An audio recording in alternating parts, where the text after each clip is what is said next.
Boo. You won't believe this, but I actually got graped or essayed, both I think, by a very famous transgender advocate. I was 9. Known as Alexis Arquette. Trigger warning, but the following story, dissected into several parts. However, this one is going to be the full one, the full clip. It's like 10 minutes. Contains scenes that are very SA or grape-oriented, so if you are triggered by something like that, then please keep scrolling. This is a 100% true, eidetic memory-oriented recollection of my pastime, when again, I was 9 years old. I recorded this a year ago on my old, very first TikTok account that is no longer with us. And this is a story that has taken me well over a decade to finally feeling comfortable to disclose to the public. But without further ado, here we go.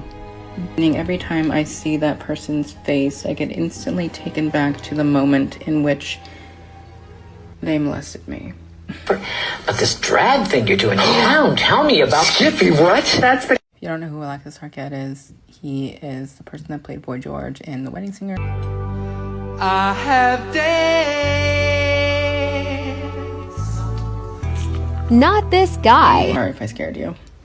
It's just bentonite clay and baking soda mask. But anyways, back to Alexis Arquette. Oh boy. This person keeps popping up in my feed, and rest in peace, but at the same time, him and I have history.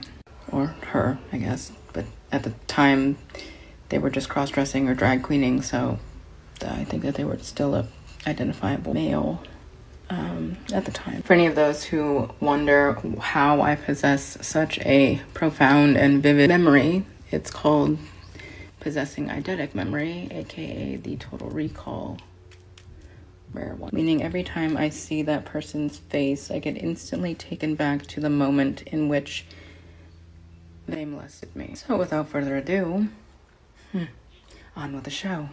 I was about 9, 5th grade, and my mother had found the original owners of the house that Alexis Arquette had moved into dead, and took that as her listing, to which she sold the house to him or her.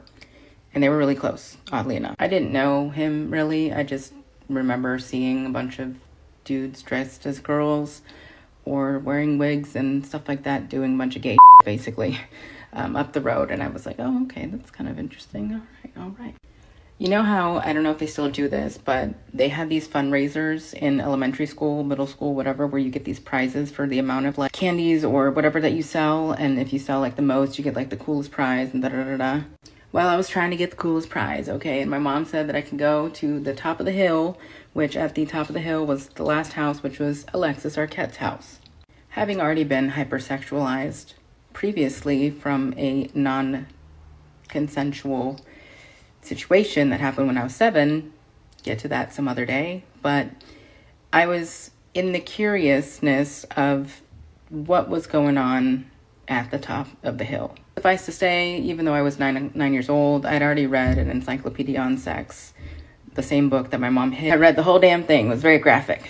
So I was a wizard about sex. Well, You're a wizard. so I knew there was a little bit of shenanigans going on up to the house at the top of the hill. And I used my excuse of going to go sell candies to all the neighbors to gather my curiosity.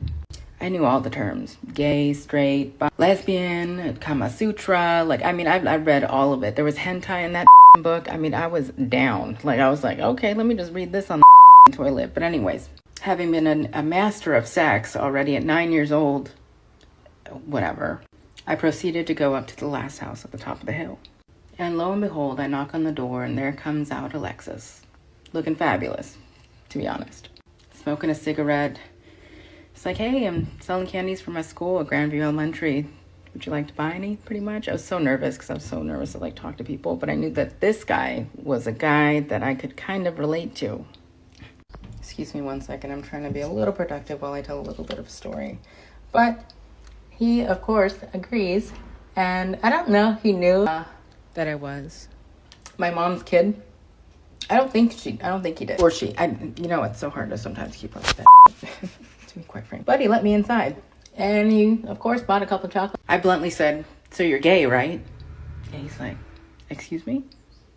I'm like, he's like filling out the little checkbook thingy. And I'm like, you're gay, right? Like, when I walked into his place, okay, there was like, all right, it was like rainbow everywhere, candles, lollipops.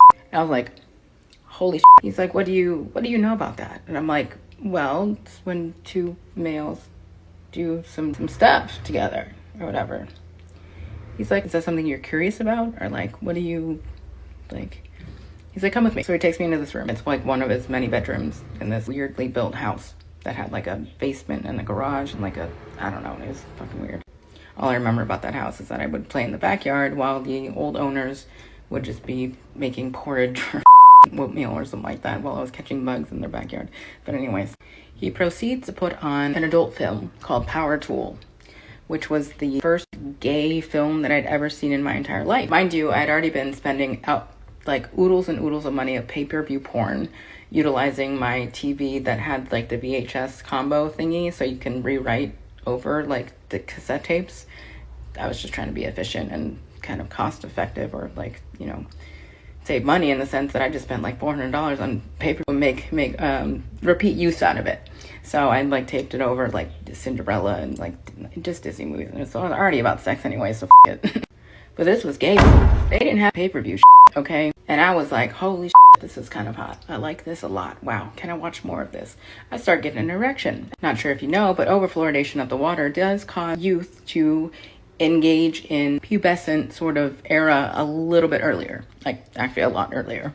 Girls are more ready to get pregnant at an earlier age, and so are men. They're fertile. Sorry, like talking about this kind of gets me a little shaky, so I'm like, I just kind of want to pace myself, want to walk around, whatever. I'm gonna go on so many tangents. I need to stop and stay focused. But anyways, he puts on this power tool and hard. He proceeds to put his mouth on my. Mind you, I'm trans. I've been transitioning for like 9 years. 10 years now. On a need to know basis. But anyways, but I still got big. Anyways, yep, he just like sucks the load out of me.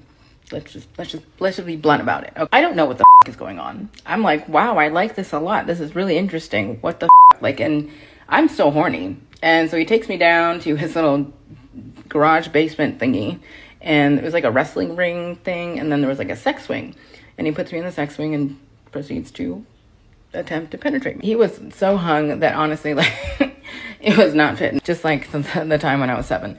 So like, not with him, but with someone else. But anyways, I don't need anyone to say I'm sorry, for one. Like, I don't need anyone to be, I'm sorry that happened to you, because honestly, I turn my trauma into a kink, and I look at it as an amazing opportunity for growth and learning, and I don't hold any grudges or any hate or any animosity towards individuals that were not acting that in their adult ways, I suppose, you know.